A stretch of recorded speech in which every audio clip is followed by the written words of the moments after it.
come, Ray. The one constant through all the years, Ray, has been baseball. Little roller up along first. Behind the bag. It gets through Buckner. Here comes Knight, and the Mets win. Now the 2-1. Line drive to the base. Just as the score of the tying run. Green to the plate. And he is safe. Safe at the plate. The Braves go to the World Series. They have reserved seats somewhere along one of the baselines. They sat when they were children and cheered their heroes. Gibson swings and a fly ball to deep right field. This is going to be a home run. Unbelievable!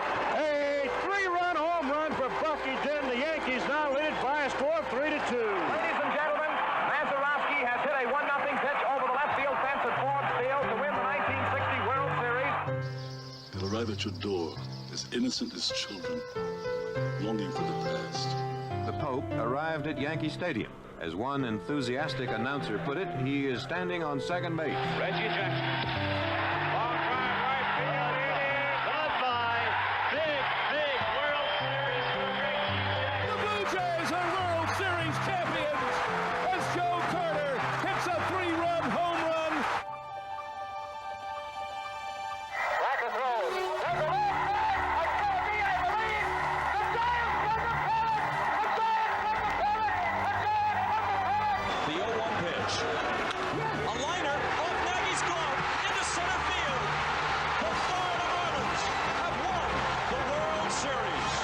The memories will be so thick that I can brush them with my faces. The 1-0 delivery to Fisk. He swings, long drive, left field. If it stays fair, it's gone. Home run. The Red Sox win. And the series is... Lolich fires. Ball is hit high in the air. This should be the series. Freehand waving everybody away in foul territory. Detroit wins. Here's the pitch to Willie. There's a liner straight to Richardson. The ball game is over and the World Series is over. Willie McCovey hit it like a bullet. A line drive right. Baseball to mark the time. The Oakland A's take. I'll tell you what, we're having an earth. Good evening, ladies and gentlemen, and welcome to Candlestick Park for Game 3 of the 1989 World Series. It's been erased like a blackboard, rebuilt and erased again. Frank Robinson, the right-hand batter. Long drive to left field. Leva. This is goodbye. Home run. Base hit loaded, 1 out. Pena in a jam. The Twins are going to win the World Series. The Twins have won it. Ozzie with 1 out. Smith corks one into right down the line. It may go. Go crazy, folks. Go crazy. It's a home run. And the Willie Mays just brought this crowd to its feet with a catch, which must have been an optical illusion to a lot of people. This field, this game, is a part of our past, Ray. It reminds us of all that once was good, and it could be again.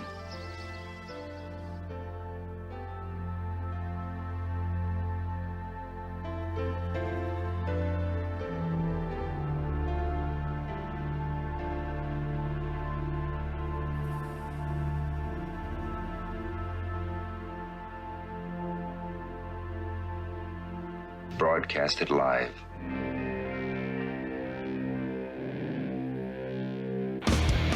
Hey! Who wants to have some fun? There are balls coming from all over the place. Left field, center field, right field. See, this is the kind of thing, quite honestly, right now, that makes you want to see the Chicago Cubs team lose. Now, you just saying you want to have fun, or do you really want to have fun? It'll be fun. Will the next person that sees anybody throw anything onto this field, point them out, or get them out of here? You don't live in Cleveland. You live in Cincinnati. You talking to me? You talking to me? That is the farthest thing in the universe from the truth. Hello, everyone, live. It's the Dan Scott Show. And right there is your host, Dan Scott.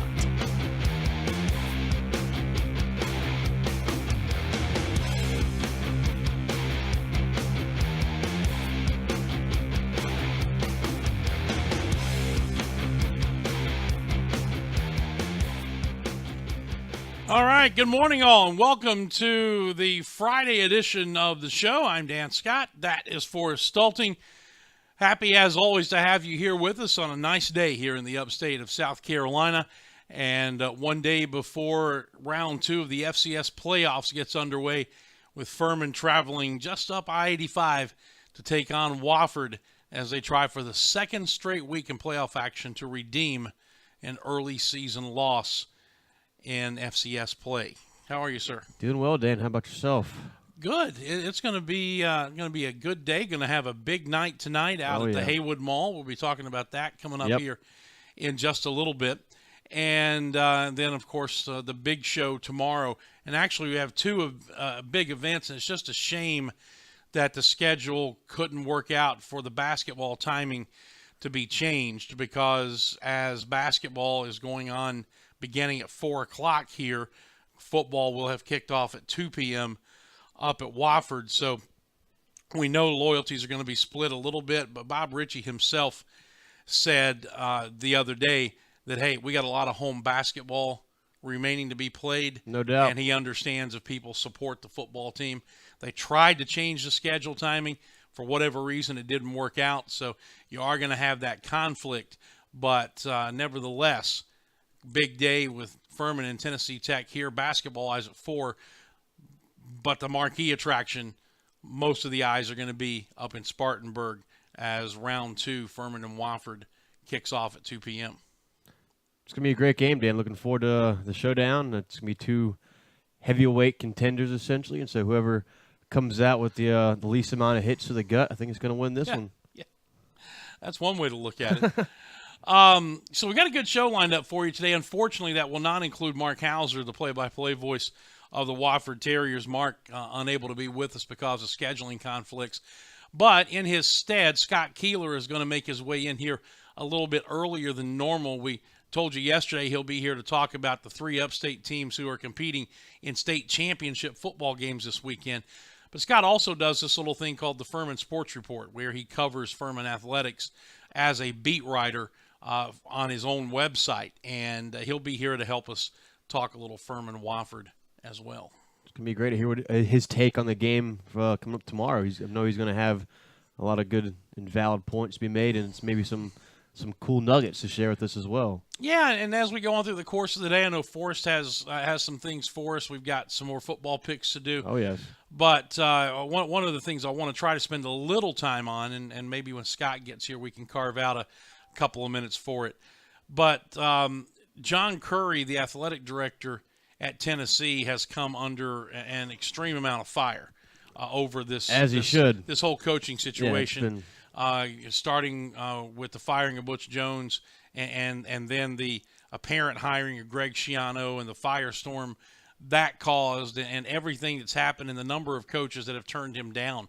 Mm-hmm. Well, the latest reports say that the candidate he's zeroed in on now may be enough to save his job and take some of the pressure and focus off of John Curry, because reports are that Washington State head coach Mike Leach is in serious talks to become Tennessee's next head coach. And I think he'd be the perfect personality for that job, coming off of what's happened down in Knoxville. He's just a I don't care kind of personality. Whatever happens, happens. I'm going to go out there and play some football games, and if you like it or not, I don't care. That's just the way his demeanor is on and off the field, at least from what I've seen. Our buddy Cobb Oxford tweeted out this morning that his dream job would be a beat writer covering Mike Leach, because you just never know what you're going to get from the guy. His eccentricities have been well documented, and his fascination with pirates. So yes. I saw on Twitter this morning that Tennessee's a perfect match for him. He could live in a pirate ship on the Tennessee River and walk to work every day at Neyland Stadium. That's about as good as it gets right there for him, I think. And talk about candy corn and all those other fascinations with weird culture anomalies out there. He loves giving his 2 cents about whatever comes to mind that day whenever there's a microphone around. So having him in the SEC would be just phenomenal. It would. It really would be phenomenal. So we'll maybe talk about that a little bit as well. But we also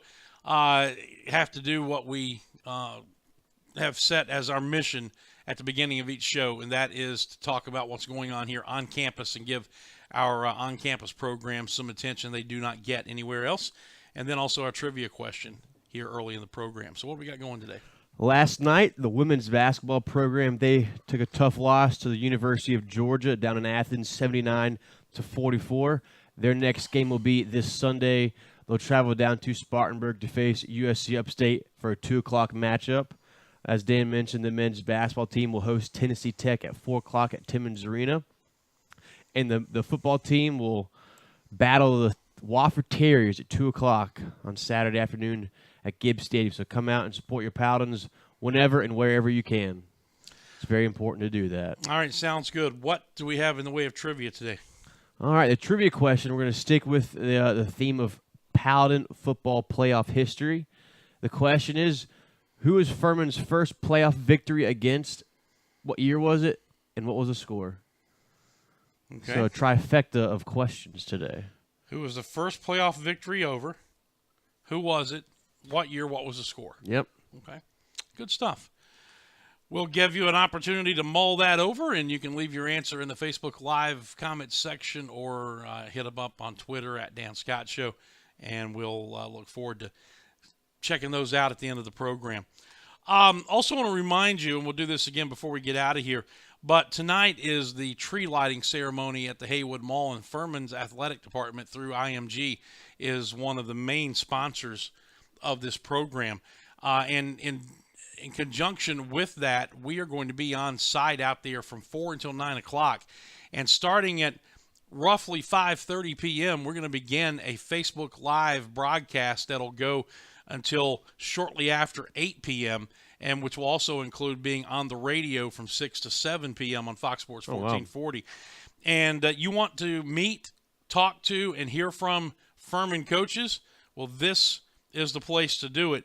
This is the schedule, the broadcast interview schedule of Furman coaches and other staff. Now, what you do not see on there, because I did not get it in time for the graphic, it is at 5:40 p.m. We're going to kick it off with Mike Buddy, nice, the athletic director, who's going to be representing both himself and Clay Hendricks.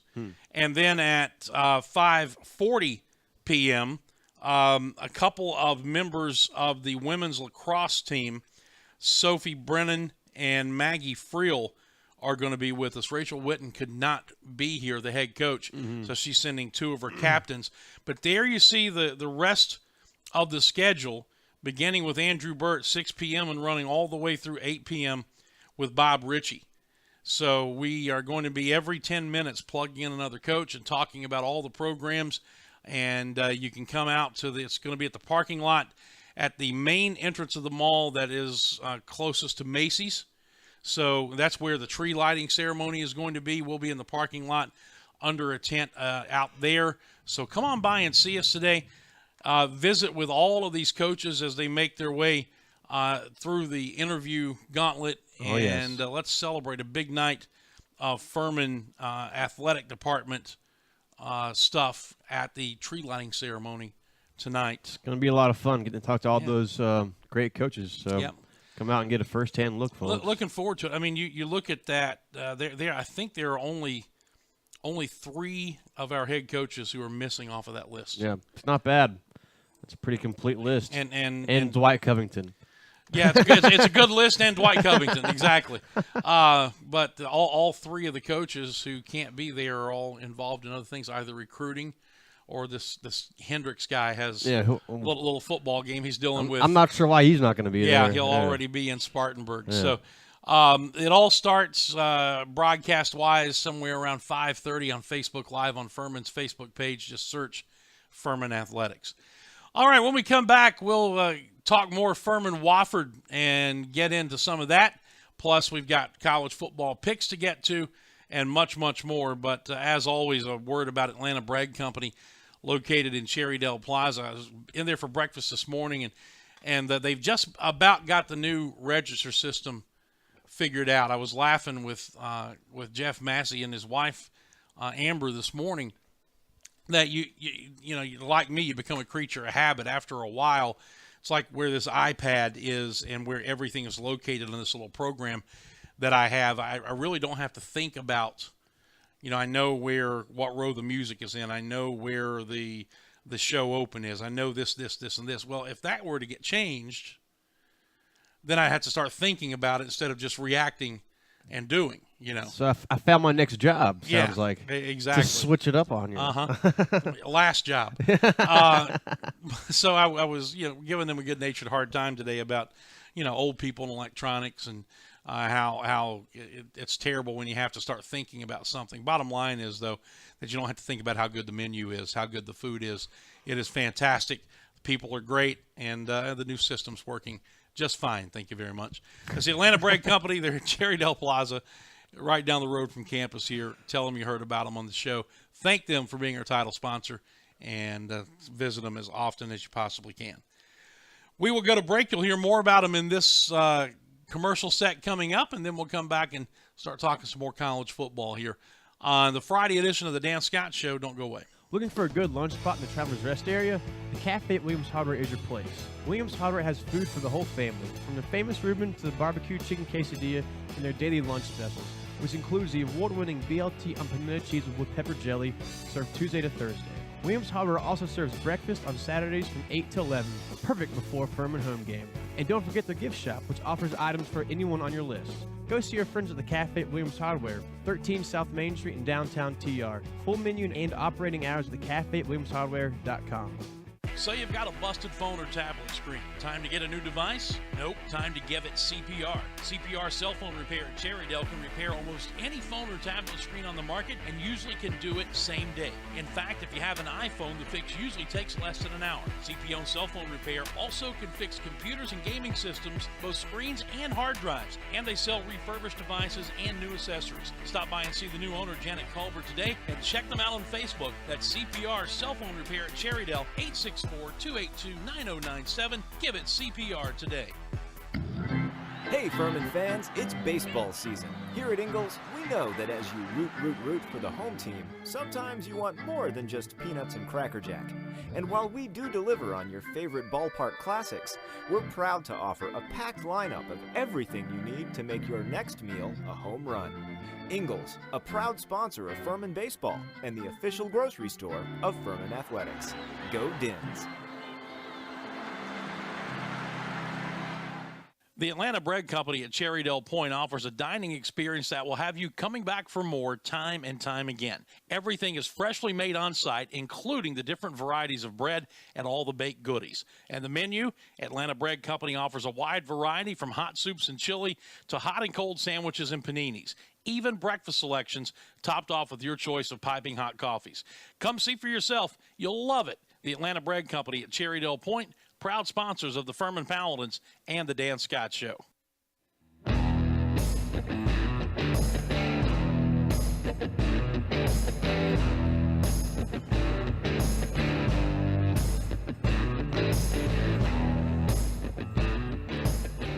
All right, we are back. It is 10:16 here on this edition of the Dan Scott Show. Dan and Forrest hanging out with you. Good to have you along with us. I want to tell you about Hall's Chop House, which is located right downtown. And as I've been telling you, if you're going to call yourself the anything, you need to make sure that you can back it up, and they certainly do, because the Greenville Steakhouse leads off their menu with Allen Brothers Prime Steaks out of Chicago, and the rest of the menu just falls into place there. The food is fantastic. The people are great. Location is wonderful as well, right downtown where everything is happening.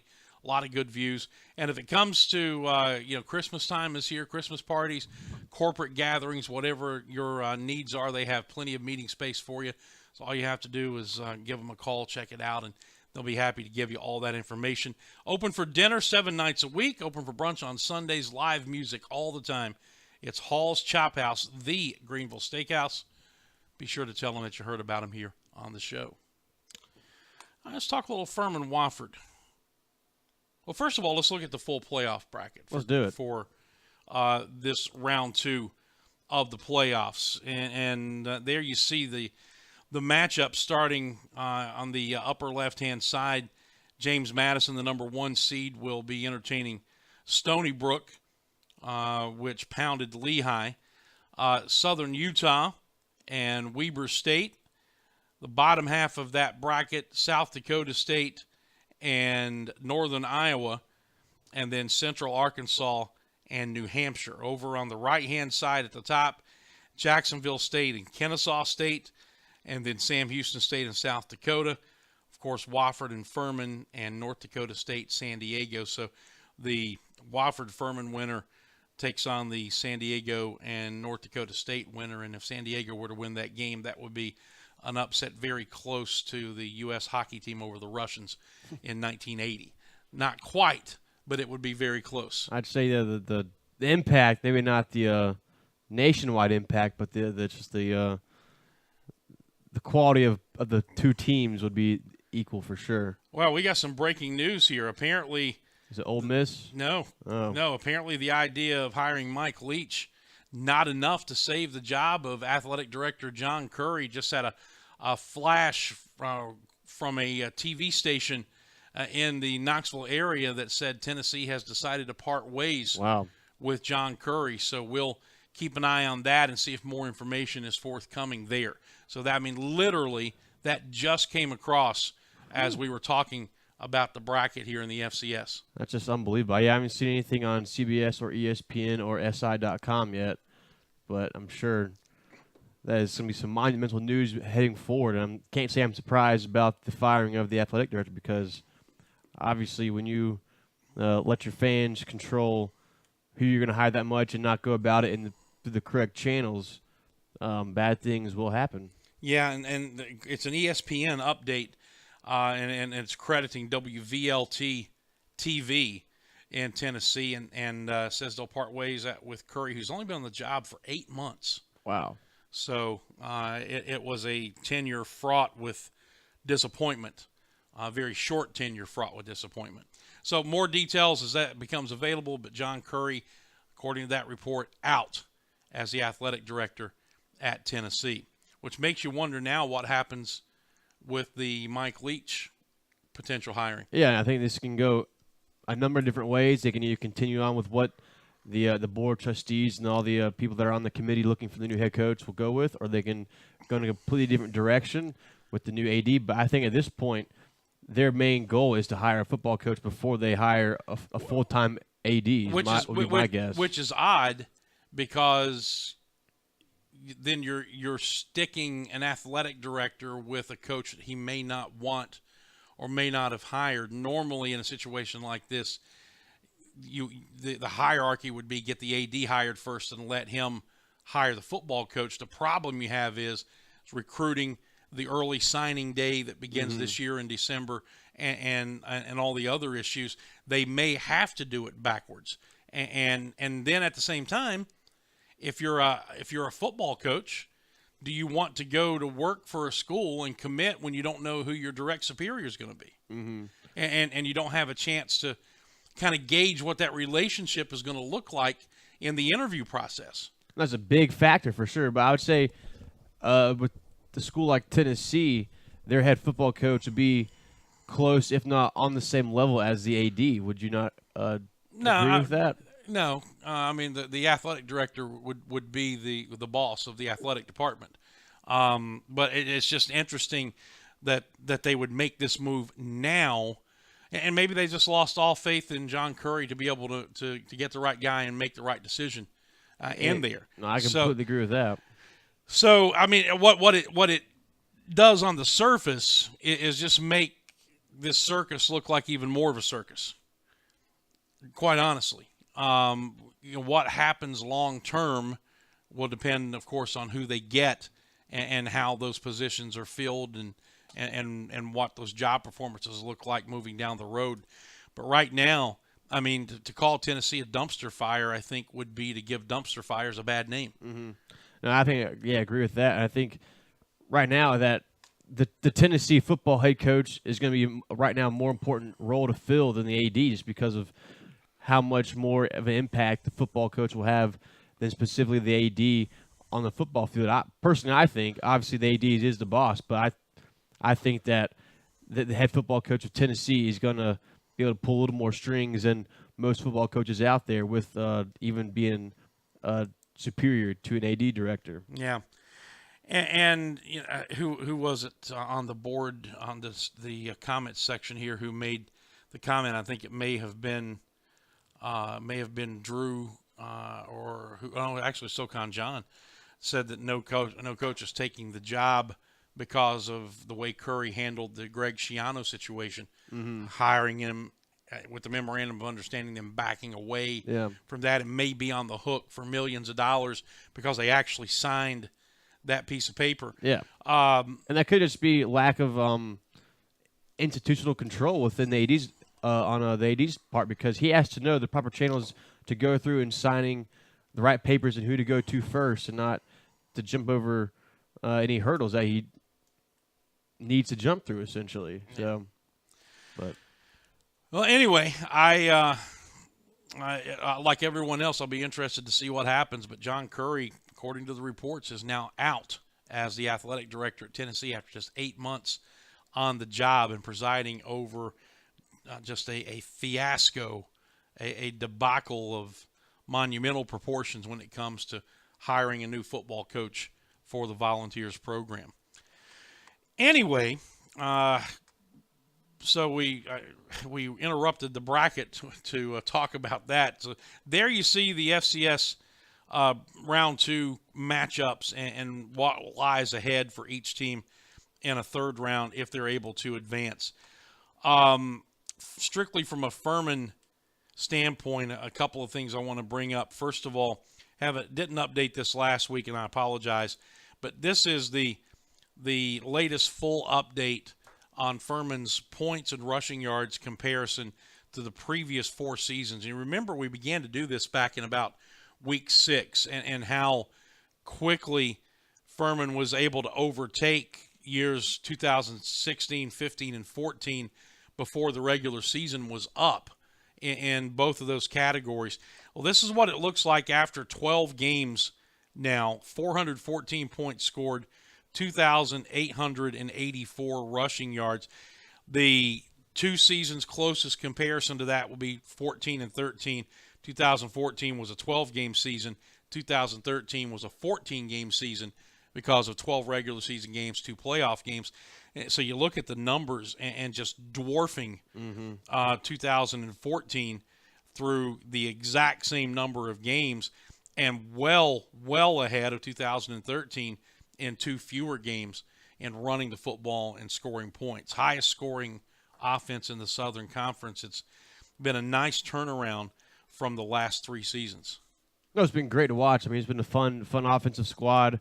Everything seems to be clicking for the Paladins offensively.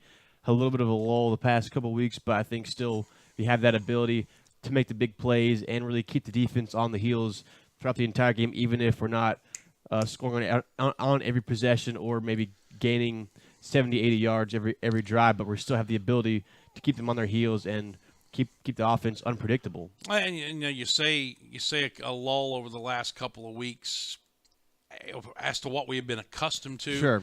Yeah, but you go back to the 26-20 loss to Samford.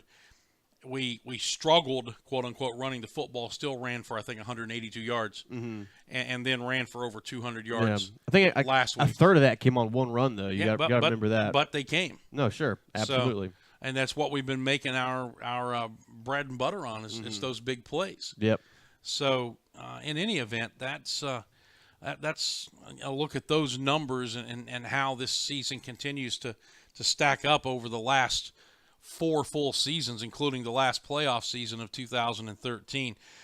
The other thing that I wanted to look at quickly, if I can find it, is the tail of the tape for this matchup between Furman and Wofford. When you look at the rushing offense and rushing average, Wofford 250.6 yards, second in the conference, 7th in the NCAAs. Furman third in the conference at 240 yards per game, 10th in the NCAAs.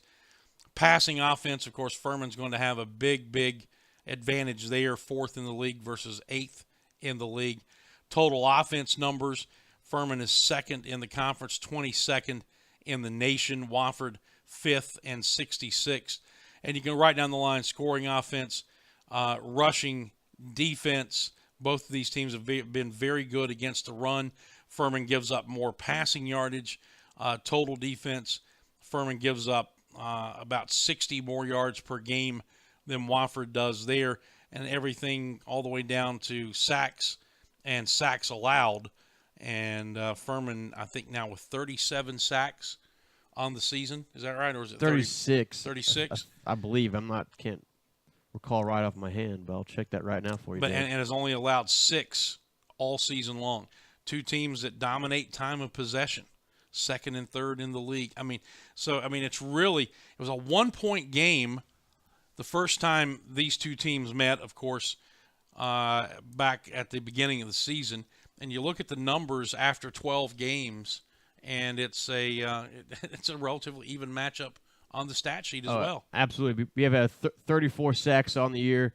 And something else that I saw, that we are number 1 in the nation in sacks allowed with 0.5 per game. Mm-hmm. And I think that's going to play a big factor in this game, too, because I know they like to bring some pressure from the outside edges. So I think if you can prevent them from getting to the quarterback, then they got to the quarterback twice in the first game against the Terriers. So if you can cut down on those 2 sacks, maybe you can find a way to win the ball game, especially late in the game where we struggled the first time around. Well, the school record for sacks in a single season is 39, if I remember reading correctly. So we're 5 off of that pace, and as you mentioned, only giving up a half sack a game, 6 sacks in 12 games. They've done a great job of protecting Blazejowski, the passing scheme, getting the ball out early or having him throwing on the run a lot helps that as well. But the offensive line has matured as the season has gone on, done a really good job of protecting a quarterback. And I think the most impressive thing about our 34 sacks is that it's spread out, I believe, among 16 different players. Mm-hmm. That's just an astounding who fact have at least right there. one sack. That's incredible. Yeah, when you have that kind of ability to spread the ball or just spread the sacks around and bring in multiple guys on defense to kind of disguise what you're going to do and who you're going to bring, that just, again, leaves the offense on the other side on their heels as well. So any way you can kind of mix things up a little bit, especially in the playoff time, you're going to be advantage your side. Yep.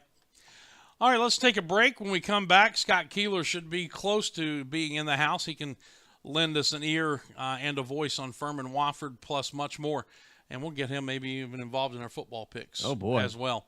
This is the Dan Scott Show, and we'll return right after this. Stuck in a state of falling behind? Struggling to keep up with your kids, finances, insurance? Then let State Farm agent Steve Borkland in Traveler's Rest help you simplify and get to a better state. Because with Steve handling your auto, home, and life insurance, you'll have more time for everything else. More money, too, because adding State Farm policies could mean earning discounts worth up to 40%. That's money Steve can help you put towards a college savings plan. Call State Farm agent Steve Borkland today and get to a better state with State Farm. Let me tell you something, Cowboy. This rookie can really bring the heat. He's smoky and spicy with a Chipotle style all his own. It's a new Montgomery Inn Chipotle barbecue sauce. Make it a part of your home team. Available now at your neighborhood grocer or online at CincyFavorites.com.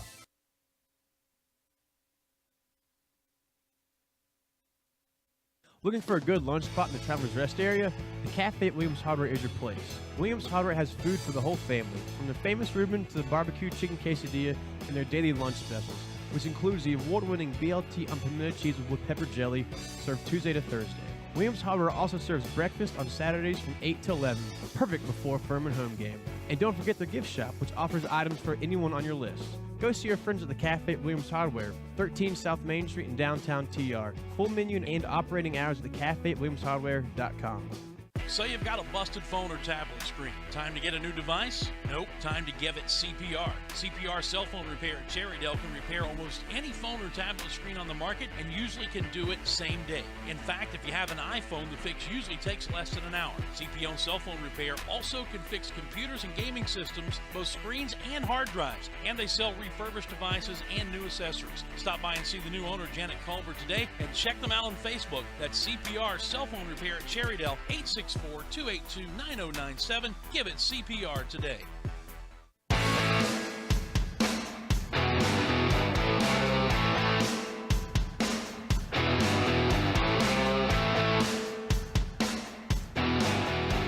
I'm back here in the radio booth at Furman, the studio overlooking the stadium and out toward Paris Mountain. Dan Scott, Forrest Stulting, Scott Keeler walking in the door now, which means that Mr. Keeler is going to need a chair there, Forrest. Actually, he's going to take your chair, Forrest. You're going to need a chair. That's pull rank. I like that. I like it a lot. Give Scott time to get his headset here. All right, I'll move my coffee cup. Come on, man. I'm trying to figure out the best way to give you a little bit more slack there. Oh, there we go. Excellent. How are you, sir? Good. As I am apt to say, I'd like to say this is live broadcasting at its best, but we know that's not the case. Correct. So, well, you were quick to agree there, too. So, I don't know what's going on today. Well, that makes probably 3 people in this room who feel the same way. So, how you been? I'm pretty good, but seriously, my power was out overnight. It came back on at 7:45. My internet was out. I called Charter, and they said whatever caused the power to go out caused the internet to go out. They got to call me back, so the internet's back on. I go look at my modem. There's no lights on. So I got a dead modem. I'm just like, and I'm of the century, I guess, because I can't operate like this. How old are you? 43. 43. Okay, I hit 50 in April of this year. So I've got that 7 years on you. I can remember life without the internet, but it was a dark, dark period. It really was. I remember black and white television with dials and 8-track tapes. So yeah, I can remember things too. So how you doing? Pretty good.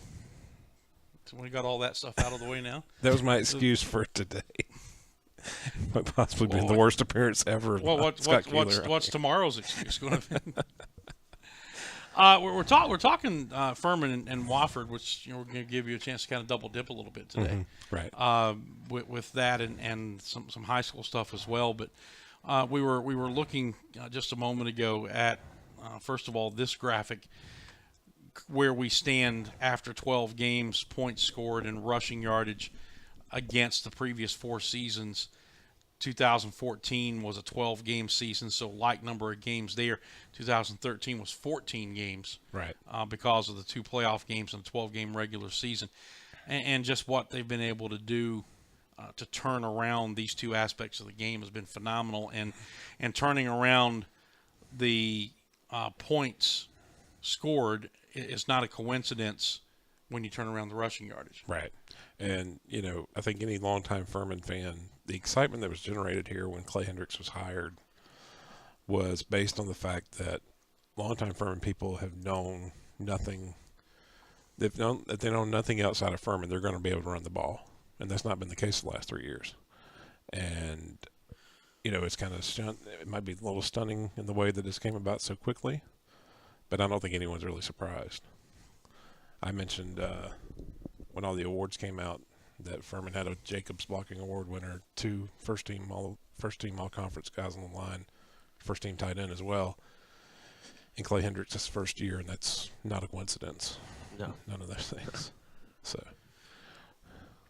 no, and you're talking about the 2 guys who were the first team offensive linemen, and Matt Schmidt and Terrell Bush, and Schmidt the Jacobs Blocking Award winner. These guys were all here for the 3 previous years. Sure. So he can teach, Clay Hendricks can teach old dogs new tricks, right. and he can train the puppies, as we've seen. Exactly. Yep. And I think I'm not sure if they did or not, but I think the key there was a little bit of a slimming down. Maybe I think they want a little kind of more mobile, moving parts there in the line. So Furman passed the ball a good bit on the first go around. Do you kind of expect the same thing to happen on Saturday? Do you think they're going to kind of try to run the ball more up the middle? So I think Dirks didn't play, and Wilcox only had about 60 yards on the ground. You think they're going to try to establish that middle, or try to continue with what they did in that first game, more the outside and then in the air? I don't know, and that's the beauty of it. I mean, I'm not being flippant by that. Yeah, absolutely.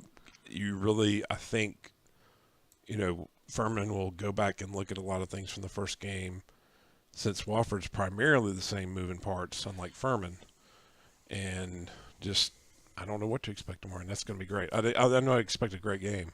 Right. So. Yeah. That's probably one of the fun parts about from a football team this year is that it's the unpredictability of the offense. Well, when you look at the tail of the tape, there are so many categories where these two teams are almost identical. You know, second and third in the conference, fourth and fifth in the conference. They're so close in so many different categories that we didn't know that's how it was going to end up in week one, but the week one score bared that out. Right. And I would anticipate we'd see something similar this week. Might even be closer. It might be like 24 3/4 to 24 1/4. No, it's going to be another good one, I think. Well, what's been your takeaway from the win over Elon? I talked to Clay a little bit about that in the pregame show we recorded yesterday, because none of his guys had ever been in a playoff game. Sure. And I asked him if he thought that would make a difference in week 2 now that they have one under their belt. And what he said was he thought that if it did anything, it would give them confidence. Sure. I believe that. I think really if you look at it, they had Elon had 2 touchdowns off short fields. And, that game maybe wasn't as close as it appeared if not for the turnovers. And the turnovers is obviously a huge aspect of football. And credit to Elon for taking advantage of them. But yeah, that factor of getting that first one under your belt on the road, because you're going to probably have to go on the road throughout, did nothing but confidence for this group, I'm sure. Still a young team, too. A lot of kids never been, had the chance to play in a college football playoff game before because they weren't here before this year. So, but we do have a number of guys, 8 seniors who play, Sure. and then a number of juniors and sophomores who've been around for at least 3 seasons, right? Who have played a lot of football, and this is their first taste of the postseason, and you wondered how that would play out. Right. Last week, I asked Clay about it on his show on Sunday. He said he didn't think that they had any more butterflies or anything else because it was a playoff game per se, but he did say that he thought that having won that one here in week 2, he thought that would be a big confidence booster. You know what? It's interesting. They lost at Sanford, and I thought they were in. But you had people saying, well, you don't know. And I think just getting in maybe took the butterflies away a little bit. Like if they knew they were going the whole time, maybe they had more time to think about it. I think there was a sense of being thankful to be there last week. They kind of overrode. Because I talked to PJ Blazkowski both games after the Sanford loss. That was a tough conversation because he didn't know if he'd thrown his last pass. And then talking to him after the Elon game, he just kind of talked about how special it was to get the opportunity and to come out with a win. Yeah, he was not real happy with himself after that game last week, was he? No, but that's why he's a winner. That's why he's had the kind of year he's had, because winner. If he wins, he deflects all attention away from him. He talks about the line and the receivers, and when he makes a mistake, it's all on him. And that's the mark of a leader like he has proven to be. We all know that Wofford's won like 5 or 6 close games throughout the year. Furman, they've kind of blown out almost all their opponents since starting 0-3. Does that kind of give you a trend of what's been going on with the Wofford program at all, and how maybe that we've played better throughout the entire year than the Terriers have? Is that just a coincidence, or what can you attribute to that fact that kind of these teams have kind of gone in opposite directions since that beginning of the year, even though both have had success in the win column? Right. To me, I mean, the blowouts are fantastic. They're fun to watch, but at the end of the day, they're both winners, and they, that's a testament to both to Clay Hendricks for the kind of job he's done in this first year to get that kind of production, to be able to do that, and then to Mike Ayers to be able to coach those guys to know that they can win in any situation, because I think all but 2 of their wins actually have been by less than 7 points. And they're the champions. I mean, you can say what you want to about it, just 2-point conversion away, but they won the head-to-head and only lost once during the SoCon season. Yeah, and let's face it, if you're going to be good in the playoffs, you have to be able to win close games. Right. And Wofford obviously knows how to do that. Furman had not won a close game this season until they beat Mercer 28-21 here at Paladin Stadium. The other two games that were close games prior to that were, of course, the two games at the beginning of the season against Wofford and Elam, which we lost by a combined total of 4 points. Then you lose a close game at Sanford in the last game of the regular season, 26-20. So I thought that not just getting the win, but maybe how they got the win last week was important as well. You know, reminding them again, these are the things you have to do in close games where every play matters coming down the stretch. And I look back, I know last year really doesn't matter, but it kind of does in this case when you're talking about what you're talking about. In Furman's 8 losses last year, I think the combined margin was 84 points. In their 3 wins last year, the combined margin was 87 points. So that kind of tells you what kind of hump this team had to get over in terms of winning a close game. And that Mercer game was one, and then the way Elon turned out may have done – you look back on it, they probably could have won that Elon game by 2 touchdowns, but it might have been better off for them in the long run to win a game like they did. Oh, don't get me wrong. I'd rather have the 56-20 wins. Of course. But, you know, reality is that you get to this time of the year, if you're going to advance every round, for the most part, you're going to be playing solid teams who've had great years. Sure. And you're going to get matchups that are going to bring these kind of games. You know, first round, maybe not, and then maybe even some of the games in the second round, but usually the way it works, the deeper you go, the more difficult the games get. Right, exactly. So, I know we brought you here to talk high school football, and we will after the break, but any lingering thoughts on Furman Winthrop basketball from Wednesday night? It's November, and I think that ought to be like Furman's shouldn't, you know, they played really well to win those 2 games in Nashville Friday and Saturday, but you can't get too high and you can't get too low about Winthrop, who you look at their record this year, not that good, but it's November, and Winthrop has the pedigree. They're a good program, and you know they can do that to people. So it was a bad loss. Furman played, I think they were particularly slow compared to Winthrop, but it's November, which was surprising. And you got, well, it's surprising, but you got your best player knocked out, and he's one of the guys that can just fly past people. And so you take him out of the equation. And I know they were already down like 15 when he got hurt, but that's a lot to overcome when you're. I mean, if you got Sibley around and you're down 15, you think, well, maybe they can get a few stops and get back in this thing. But when he goes out, that really makes life difficult. Yeah. So. Still, I mean, I agree with you on the it's November assessment. There's no question about that. But I thought that maybe Winthrop did expose some things that Furman is going to have to be cognizant of moving forward. Bob Ritchie and his staff, and chief among them is Winthrop was able to put 5 guys on the floor who could put the ball on the floor and create shots either for themselves or somebody else, and most notably Xavier Cooks, the 6'8" big man, who had the ability to score inside or to put it on the floor from the perimeter and create a shot for himself. Right, and don't get me wrong, all losses suck, but would you rather have Winthrop kind of expose that in November or ETSU, ETSU expose that in January? Because watching Winthrop, I was like, this is a kind of like ETSU team where they put 5 guys out there that could just go to the hole. And so that kind of, yeah. No, I agree with you 100%. So it's up to the coaching staff to obviously read that and get it rectified, which I have every confidence that they will. Yeah, I wondered how this was all going to kind of, you know, especially early on, and I've been very impressed with Coach Ritchie and his staff and what they've done here for the most part early on. And talk about straight shooter. That guy's a reporter's dream, talking to Coach Ritchie after the game.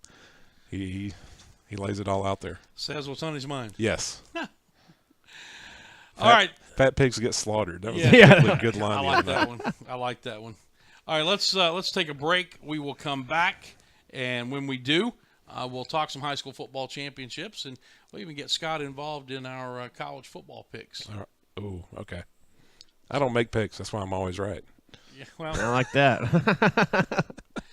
You can lend some expertise then to help Forrest and I. I'll help make old our Forrest. picks. I bet that. You can be a Kirk Herbstreit whenever he's calling the game. He can give us his keys to the game. You know? There you go.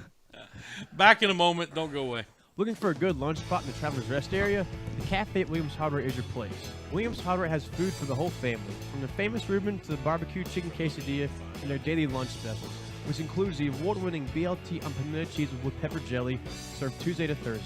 Williams Hardware also serves breakfast on Saturdays from 8 to 11, perfect before Furman home game. And don't forget their gift shop, which offers items for anyone on your list.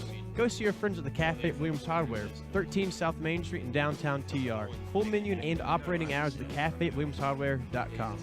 Say you've got a busted phone or tablet screen. Time to get a new device? Nope. Time to give it CPR. CPR cell phone repair at Cherrydale can repair almost any phone or tablet screen on the market and usually can do it same day. In fact, if you have an iPhone, the fix usually takes less than an hour. CPR cell phone repair also can fix computers and gaming systems, both screens and hard drives. And they sell refurbished devices and new accessories. Stop by and see the new owner, Janet Culver, today and check them out on Facebook. That's CPR cell phone repair at Cherrydale, 864-282-9097. Give it CPR today.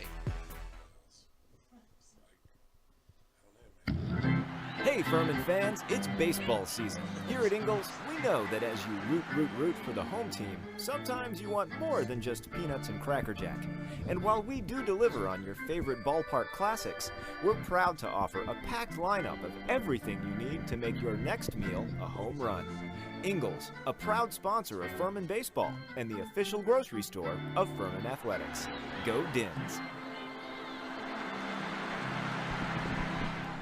The Atlanta Bread Company at Cherrydale Point offers a dining experience that will have you coming back for more time and time again. Everything is freshly made on site, including the different varieties of bread and all the baked goodies. And the menu, Atlanta Bread Company offers a wide variety from hot soups and chili to hot and cold sandwiches and paninis. Even breakfast selections topped off with your choice of piping hot coffees. Come see for yourself. You'll love it. The Atlanta Bread Company at Cherrydale Point, proud sponsors of the Furman Paladins and the Dan Scott Show.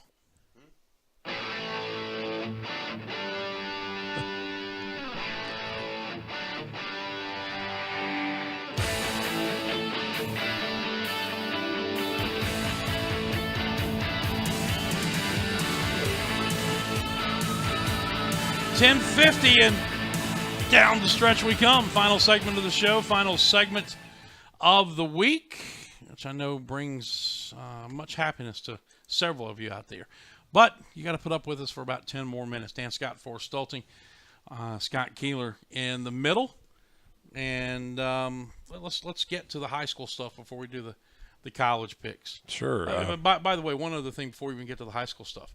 The breaking news flash that came across just about 20 minutes ago. John Curry out as the athletic director after just 8 months at Tennessee. He has botched this football hiring about as badly as you can botch something. I also saw other breaking news related. Tennessee has now replaced Rocky Top with Yakety Sax, the Benny Hill show theme, as the official fight song for Tennessee now. I love it. And there was some breaking news out of Ole Miss, right? It's to come. I'm not sure if it's out yet, but they will get their sanctions revealed this morning. Okay. Because they got their 24-hour notice yesterday morning. Okay. So whether that breaks before the show ends or not, I'm not sure. But it will be announced in the next few minutes or the next couple of hours. Okay. All right. So high school football state championship games. They are out. I'll take a look right now. Okay, you do that while Scott. All right. Yep. State finals this weekend. Usually enjoy going to them unless Furman's in the playoffs, and that's a wonderful decision to have to make. So, but anyway, yeah, we get started tonight with the 2A and 1A state title games there at Benedict. In 2A, you got Abbeville going for yet another state title against Bamberg Earhart. And in 1A, Lamar and Baptist Hill will be the second game of that doubleheader starting at 5. Abbeville hasn't been quite as dominant this year. They lost their best running back to an ACL tear middle of the season, but they're still here, and they're quite a program going for another state title. I think maybe number 14 in school history. And they went for a stretch where they had a hard time getting to the point. I mean, they had great seasons and couldn't quite get over the hump. Right. And boy, when they got back over it again, they've just been getting these things in bunches. It seems like they get three-peats, and then they go a couple of years without one, and then another three-peat. Yeah. And I think, like I said, it's either 13 or 14 they're going for tonight. So quite a program there. And then tomorrow at Williams-Brice Stadium, we have a couple of upstate teams going for state titles. And 5A at noon, Dorman will take on Dutch Fork, and that'll be followed by the 3A state title game between Chapman and Dillon. And wrapping it up tomorrow night will be 4A game between South Point and Hartsville. Interesting things here. For the first time in a long time that I can remember, I thought the three champions in 5A, 4A, and 3A were like locks, pretty much. I mean, they were just so dominating this season. And those teams were Chapman, who's going for a state title tomorrow, and South Point, who's going for a state title tomorrow, and Fort Dorchester, whose football season's over. They went to Dutch Fork last week and got beat. And that presents an interesting matchup here with Dorman. Dorman has probably the best offensive line in the state, and Dutch Fork has a tremendous defensive line. So you've got a great storyline right there. And like I said, Fort Dorchester was really the odds-on favorite to win 5A, so that ought to be a fun matchup tomorrow for these two teams. Dave Gutshaw passed Willie Varner this year in career victories. And now in terms of the state, trails only John McKissick, who everybody trails on. Everybody trails John McKissick. Yes, on every level. And always will. Yeah, if Coach Gutshaw can win about 10 more games for about the next 25 years, he'll be right there with John McKissick. Yeah, no trouble, right? No problem at all. Right, and Chapman, Mark Hodge does another fabulous job. They've got one of the best offenses. Just a fun team to watch. They play at 3 against Dillon after shocking Dillon last year. Dillon was really the kind of North Dakota State of South Carolina high school football. I think they were going for their 5th straight state title last year when Chapman beat them. And now Chapman is the favorite, so it'd be kind of interesting to see what happens there. And South Point is just a machine. They're ranked 5th in the country going into their last game against Greer, which I watched the first half of before I made my way on up to Elon. Last Friday night, they were up 33-0 at the half on an outstanding Greer team. And the most impressive thing about South Point is they have every reason to be cocky and flashy, and they aren't. They just, it's like a hitman. They just go in and take care of business and they leave. No flash or anything like that. And they have really no flaws that I could see. So Hartsville's got a tough test in that one tomorrow. All right.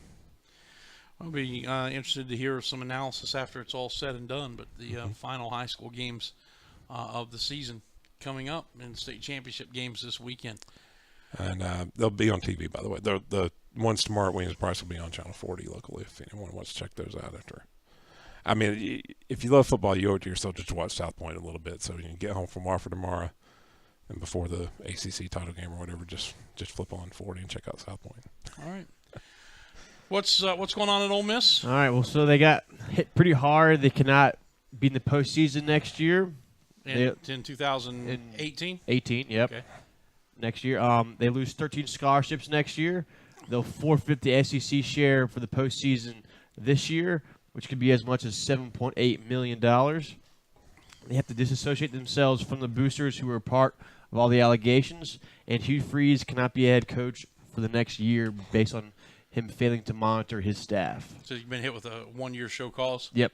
Okay. So 13 scholarships just next season? Doesn't give any detail about how many scholarships for how many years, but it says 13 scholarships at least for next year. Okay. Normally they spread those out over like the course of 4 years, but in any event, sounds like Ole Miss got 4-year period. Over a 4-year period from 2015 to 2018. Yeah, is what it's saying. Yeah. So they'll be down 13 scholarships. They had already cut that many. Okay. Right. An additional 13. Oh, yeah. They had cut 11 already. So they'll probably do 13 over the next 3 or 4 years is what it sounds like, I guess. And I'm sure they will be filing some kind of an appeal as well. So we'll see how all that shakes out. But, it's rare these days to have a postseason appearance taken away regardless of what you've done. Mm-hmm. And the one thing they did not do was prohibit them from being on television. You never see that anymore. No, since TV is the golden goose. Yeah. TV rules everything. Yeah, when Clemson got on probation in the years following the 81 national championship season, there was no postseason and no television. Right, and then it was the weirdest thing because their games would come on tape delay on USA. You remember that? I remember going to Furman games on Saturdays and watching Clemson at like 11 o'clock on Saturday nights on USA. They would be on tape delay. No live live TV, yeah. It was just funny. It was on the USA Network. Yeah. Strange times in cable back then. That's for Seinfeld, not Clemson football. All right, quickly, what games are we picking? All right, first game is the Big Ten Championship.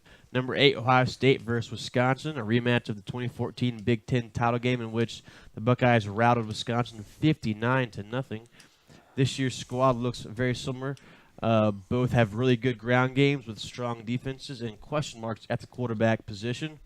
But I think the Buckeyes have more talent on the offensive side of the ball that will spread the Badgers out, and I'm picking Ohio State to win this game.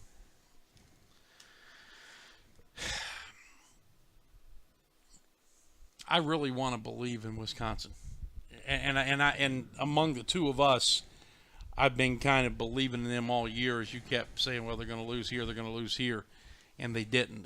The question is, can they muster up one more big victory? You know, JT Barrett had minor knee surgery. He will play though. Yeah, he will play. I understand that, Yep. but you know, he still had minor knee surgery. How effective he'll be, we'll find out. You know what?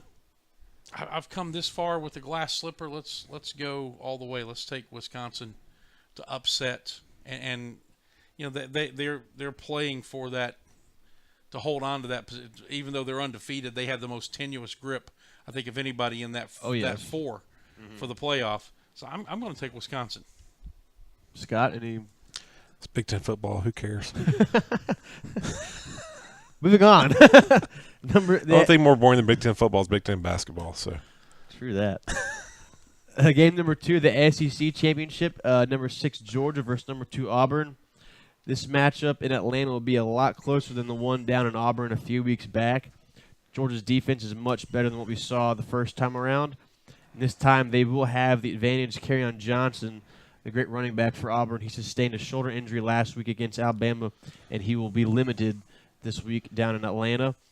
This will affect all of Auburn's offense because essentially he is the cog of that machine. And for Georgia, offensively, they must take advantage of the one-on-ones on the wideouts outside because Auburn loves to play that one safety deep and play one-on-one with the cornerbacks. I think if they do that, Georgia will win, and I'm picking the Bulldogs. I just think Auburn is too red hot right now. I'm going to go ahead and ride War Eagle all the way to the playoffs. I'm going to invoke my Sanford Furman theory here because I thought Sanford would give Jacksonville State all they wanted this week, and of course Kennesaw State had something to say about that last week. Mm-hmm. I think Auburn is still going to be sky high after Alabama to have anything for Georgia tomorrow. Just a gut feeling. I think that's what kind of happened to Sanford and Kennesaw. I think Sanford really got up and played well against Furman, and then not sure what happened with Kennesaw, but maybe I'm reading too much into Alabama psychology. State of Alabama psychology. I don't know. I like it, though. You never know what you're going to get. Right. I could say something about reading in Alabama, but I'm not. Okay. All right, what's next? Game number 3, the ACC Championship game, number 7 Miami versus number 1 Clemson. After losing to Pittsburgh, the Canes will be anxious to take down the Tigers. This will be a low-scoring game with tremendous defenses, but I think Clemson has the edge offensively. Kelly Bryant and the whole host of running backs they have will be too much for the Hurricanes, and I'm picking Clemson in a close game up in Charlotte. Oh boy, I don't think it'll be. I don't think it'll be that close. Really? Yeah, I think Clemson wins it by 14 or more. Oh wow. I know it's a lot different teams, but I'm thinking about the last time I can remember Clemson playing Miami was the game down in Miami where Clemson won like 58-0. Yeah. And I know it's been a couple of years at least. I don't know, maybe 2. I'm not sure how many, but yeah, I think that it's. I would think Clemson by about 10. I think Miami. I just can't get a good read on after that loss to Pitt. but who knows? I think the Miami's linebackers is what's going to make this game close because they will go all over the field. They will at least to limit the Clemson running game, but I don't think they'll be able to stop it enough to get the victory. Now, I know Clemson's got a couple of guys injured too, but I know Miami's got some really key guys injured too. That's also goes in that thinking. So you know who Clemson doesn't have injured? Their front four. Right. And or their front seven. Exactly. That's who they do not have injured. Right. So that will be the difference in the game. Plus, Kelly Bryant has started to play better and maybe playing his best football of the season right now after a little lull coming back from the injury. Right. He's starting to play better, and if they throw the ball with any success at all, and all of a sudden then you can slip an ETN or a Feaster in the running game. I just think Clemson ultimately has too many weapons, especially on the defensive side of the ball. Sure. So who is your top four, Dan, coming they'll be released on Sunday? I'd say Clemson finishes at number one. If I picked Wisconsin, I got to keep them in there. Probably not at number one. Clemson, Oklahoma, Auburn 3, Wisconsin 4, which will be an Oklahoma-Auburn matchup in one semifinal and Clemson-Wisconsin in the other. I think I'm going to go Clemson number 1, Georgia number 2, Ohio State number 3, and then Alabama number 4. So you're going to jump Ohio State from 8 to 3. If they beat Wisconsin, yeah, and if Oklahoma loses as well, and Auburn, absolutely. But you picked Oklahoma. No, I didn't. I picked TCU. Oh, that's right. You picked TCU. Yeah. That's right. Okay. So, yeah, I think with a combination of Wisconsin and Oklahoma losing, the Buckeyes will easily get in at the 3 spot, being a Big Ten champion, and Georgia will get the number 2 spot, and then Alabama will sneak in at number 4 because it's their Alabama. So whether that's warranted or not, I don't know. Yeah. If Clemson, well, I mean, if the top 4 seeds win, top 4 seeds are in. Yeah. Right. And that's basically what I've done. I've picked all top 4 seeds to win. So there you go. Call me a front runner if you want to. I didn't realize I did it until just now. But that's the way it goes. All about matchups. Don't matter what rank they are. So. Exactly. Trivia question answer. The question and the topic was Furman football. The question was, who was Furman's first playoff victory against, in what year, and what was the score? SoCon John got the team and the year right. It was Boston University in 1983, and it was a 35-16 victory for the Paladins. Over Boston U. Yep. The Terriers. Nice. Like that. Wow, imagine that little doggy karma. There we go. I like that. Moving into tomorrow. I'll take that victory. I hope Wofford doesn't drop the program for the record. Yeah. Yes. As Boston had. Anything else you got to promote? 864living.com and all yeah, that that's good stuff? we got all kind of holiday related episodes this time of year, and this week I talked to the local coordinator from the Marines for Toys for Tots. Great organization, obviously, for 70 years, actually. I went back and looked. A little bit of the history. The Marines have been providing toys for kids that might otherwise not have any for Christmas, and just another great thing that the Marines do. All right, good stuff. And, of course, Furman coverage at FurmanSportsReport.com. Yes, sir. And a little bit of Furman coverage in the Spartanburg Herald as well for me this week. So good stuff. Trying to balance out all the propaganda issued by our man Todd Shaughnessy up there, right? It's all Todd Shaughnessy's world. We just live in it. Yeah, pretty much. A couple of reminders as we go out again. Christmas tree lighting at the Haywood Mall this weekend, or tonight actually. The festivities run from 4 until 9 o'clock, and we'll be out there broadcasting on Facebook Live and Fox Sports 1440. Check out this all-star lineup of Furman coaches who will be there. And actually, it's going to start about 20 minutes earlier with Mike Buddy at 5:40, the athletic director, who will be representing both himself and Clay Hendricks. And then at 5:50, not shown there, Sophie Brennan and Maggie Friel from the women's lacrosse program, 2 of the captains, will be there. Rachel Witten, the head coach, could not make it. But there you see the rest of the schedule. So if you ever wanted to ask a Furman coach a question, Scott Keeler, there you go. There you go. There's your schedule all the way up until Bob Ritchie joins us at 8 o'clock tonight. And then there's still time to get tickets for Furman and Wofford tomorrow. There's the phone number, 294-3099, or get them online at FurmanPaladins.com/tickets. And remember, if you're a student, you show up at the gate tomorrow with your student ID, you get a $10 ticket in Spartanburg. Wofford is letting its students in free, and the school is eating the cost of those student tickets. So we hope that a bunch of Furman students will take advantage of that. Furman fans will take advantage of that. I expect Gibbs Stadium to be raucous tomorrow. Yep. Should be good. It's going Good to be atmosphere. nuts. Yep. Yeah. All right, that'll do it for us. Thank you for your attention. We will talk to you from first the Haywood Mall on Facebook Live tonight, starting at about 5:30 on Furman's Facebook page, and later at 6 o'clock, Fox Sports 1440 joins us for an hour, and then tomorrow from Wofford for football on the Furman IMG Sports Network, 12:45 airtime with the Southern Fried Cotton Tailgate Show and a 2 p.m. kick, and then basketball tomorrow at 4 p.m. versus Tennessee Tech here at Timmons. Tom Van Hoy and Phil Cox will have the ESPN3 call of that game.